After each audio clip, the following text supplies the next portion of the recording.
Hi, how's everybody doing today? This is Sean, and I'm over here fishing with Lil Joshua and Ashley. And we're over here at Port Orange Bridge. The moon's out, and there's a nice little plane flying over the top of us. It's kind of cool out here. This is what the bridge looks like. It's a little bit lighter tonight, so you can kind of see it. And I live in Port Orange, Florida, and there's my pole right there, actually. Let's turn around for a second. I live in Port Orange, Florida, and this is the Port Orange Bridge. So we're on the mainland of Port Orange, and if you take the bridge over that side, you'll be on beach side, and you'll run into Daytona Beach shores. And right across the street here, over this, where I'm pointing to the right, I don't know if you can see it or not, there's a little restaurant. It's called Deck Down Under, DJs now, I think. And amazing food in there at a reasonable price, and you're right on the Halifax River here.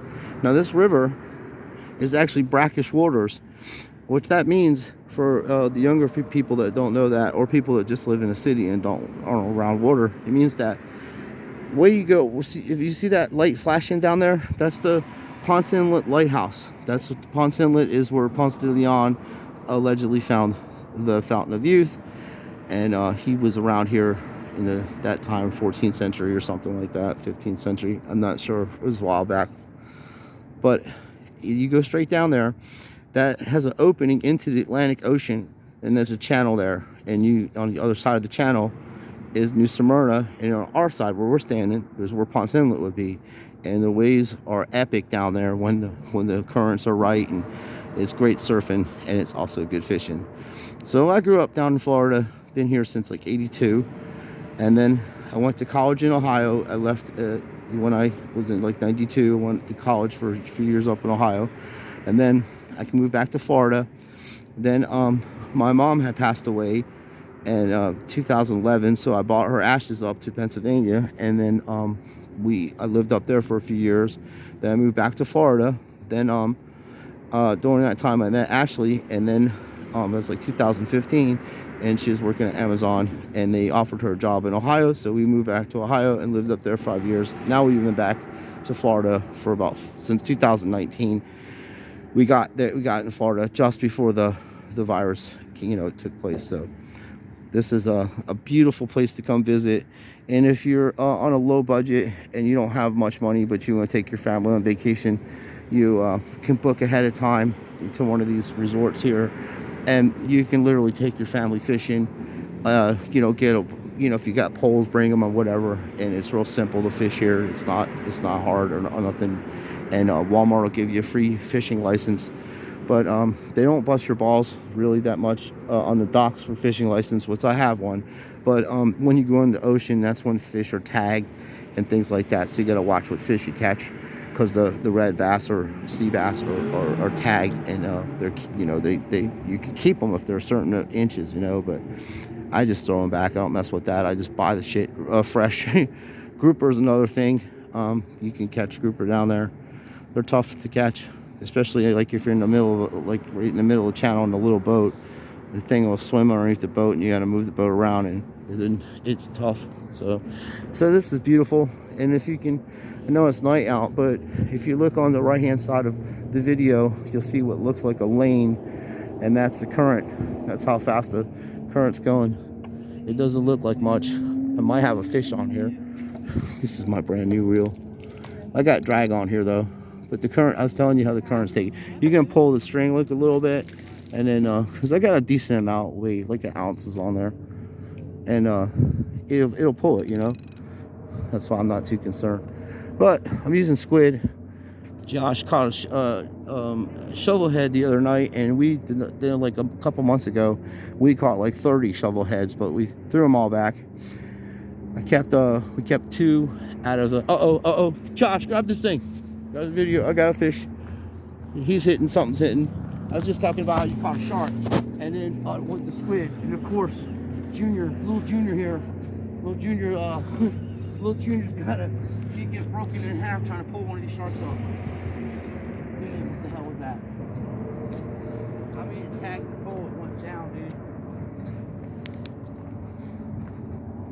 There's something big swimming. It might have been a manatee over there, and I don't know. Maybe not. see them damn catfish do that stuff too, bro. Let's see. Thanks, man. Well, that was a false alarm. Maybe if he gets it, you grab it, dude.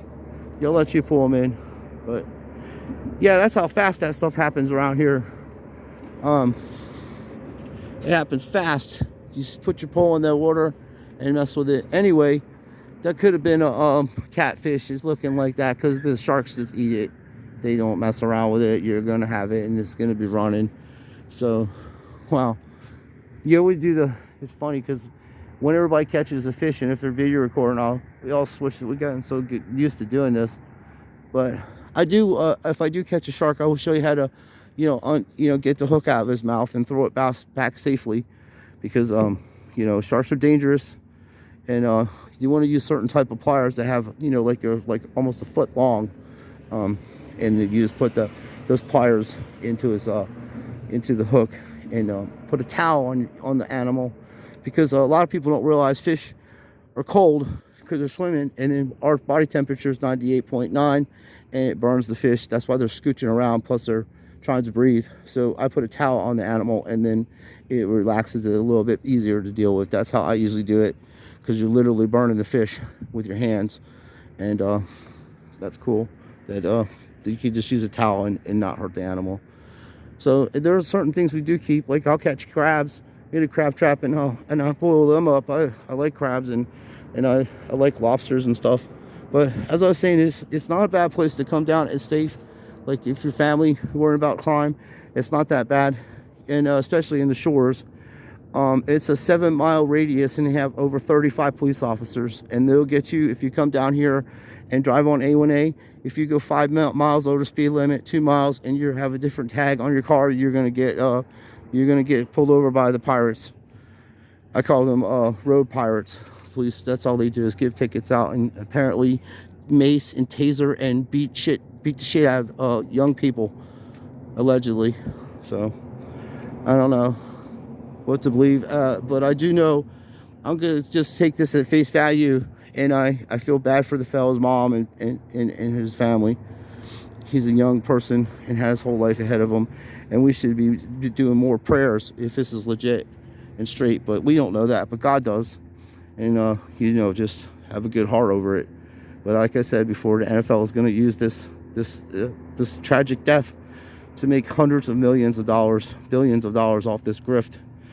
And these police officers should be, they're already arrested, but in the state of Tennessee, it's tough to prove detention like that, because they're police officers. If they wanted to kill them, they could have just killed them, like legitimately killed them on the spot. So that's what they're going to try to prove, that they killed this man intentionally. But in Tennessee, you have to prove that that they planned to do that, and he lived 3 days later. So because they have weapons, they could have just shot him and put a knife in his hand. But these cameras are catching these criminals, and I don't think we should defund the police department. I think we should use the police department for what they are, and they're supposed to patrol your neighborhood and make sure people don't break into your homes. They're not supposed to be out there pulling people over for traffic violations. If you see something on your travels around a neighborhood, yes, do that. But it isn't. It's all about a corporate oligarchy, and in each city extorts money illegally from the citizens, especially if you're a traveler. If you're not, bringing goods to any place, then you don't really need a driver's license. Something just hit. Oh my goodness, this thing's messing with me. Josh, you might have a fish on here. Something just kept pulling it. So that's my point. And we're out here having fun anyway, but reel it in a little bit. See, I'm saying, dude, I hope it's not one of them skates. They're California skates, they call them. They're man rays, and those things are a pain in the ass to deal with, because they got a tail that's got a barb on it, and they'll whack the shit out of you. My little friend and I went surfing when we were little kids, and he got hit by one. Is there something on there? Jesus. Yeah, it is. So yeah, and we were walking out to go surfing, and I heard he was like, ah, he's screaming. and I'm looking down and I see a school of these things swimming underneath me, and I was standing there and I got brushed by it, but I didn't get the tail like he did. And man-o-wars are the worst. That's jellyfish down here. They're purple jellyfish that float in the water, and there's two different kinds. One is not poisonous, and then there's really ones that are super purple, and they're poisonous. They'll burn you. It feels like you got burnt with fire when they tag you. I've gotten burnt by them quite a few times, surfing and stuff. So I appreciate everybody watching. I just wanted to share a little video with you guys, and I have to edit Joshua's birthday video, and I'll post that too. We gave him a couple coins. Well, I gave him 2 coins for his birthday. I gave him a 1976 Kennedy's silver, 40% silver half dollar, and it's graded by NCG, and it was a 68 grade on it, and it has the fiscal autograph of JFK. So I think, you know, he's young, he's only 15, so he should know about our history, and especially good presidents, and you know, the history of Kennedy and what happened to him and things like that.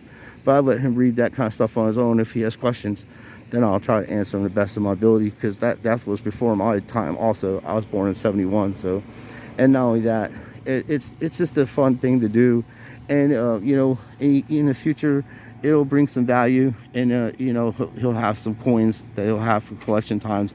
And when he's my age, because I'm 51, another 30 years from now, you know, who knows how much silver will be. And you know, it's a good investment, and it's just, you learn a lot from history by, you know, sports cards. That's what they're meant to do. And then, you know, reading the back of the vintage stuff, that coins are never going to be out of, you know, they're never not. People are always going to collect those.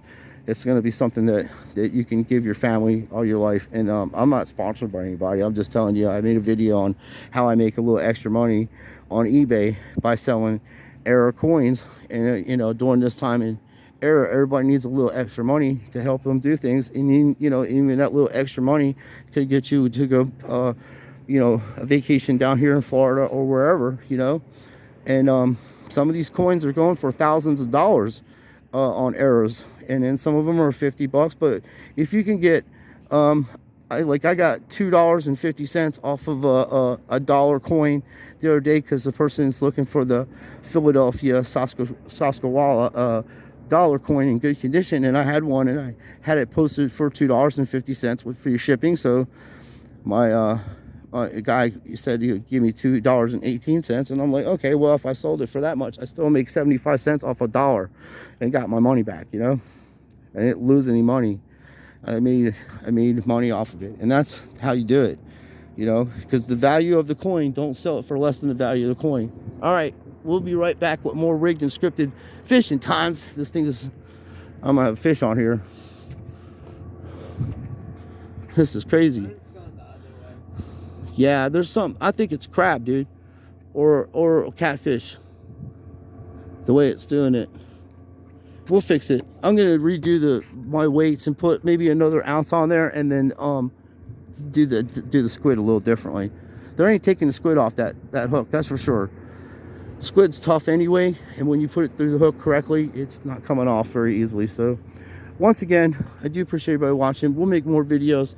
I gotta check this line, and I'll be back soon. And I appreciate everybody watching, and thank you for your support. And we'll have fun this year. I'm going to continuously make videos to troll the NFL, and I'm going to do more comedy videos. So every game I can find a hold of that I can do and make fun of these football players and troll them at high levels, that's what I'm going to do to expose this stuff so people don't lose their money. So thank you for watching, and please like and subscribe. And I appreciate everybody's input and sharing of knowledge. And if I can help you with anything, just let me know, and I'll do my best to do so.